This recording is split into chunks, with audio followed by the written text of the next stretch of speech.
E aí pessoal, beleza? Eu vou mostrar aqui um e-mail falso remetente aqui muito louco.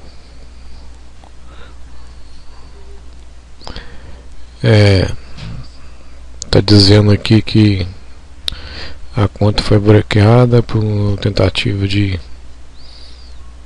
várias tentativas de acesso e pede para desbloquear.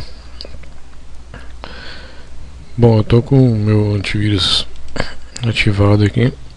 Vamos lá mostrar. Eu vou abrir um link compactado. Meu antivírus já bloqueou. 3 acessos aqui.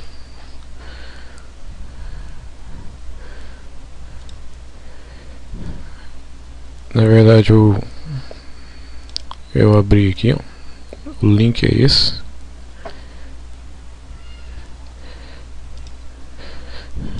É esse aqui.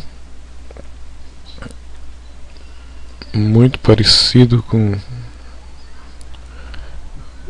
o site real, que é esse.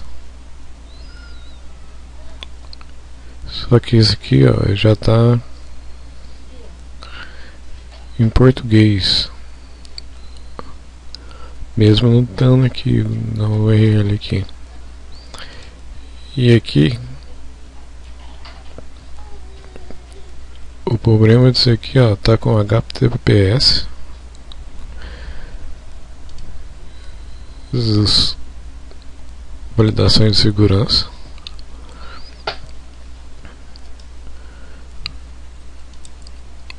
Muito parecido no layout, apesar que tem inglês, totalmente inglês aqui, ó.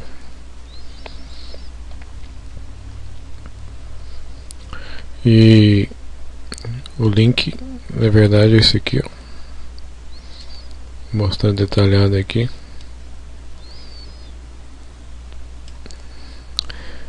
É para você ter acesso a uma página em PHP, onde você vai pôr seus dados aqui para o usuário usar, né? A pessoa que está fraudando usar. Uma pesquisa que eu localizei esse IP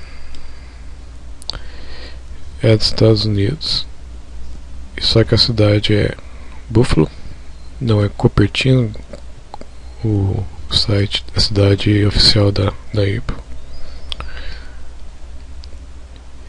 Então esse é um alerta de segurança aí pro pessoal de e-mails falsos. Beleza? Valeu!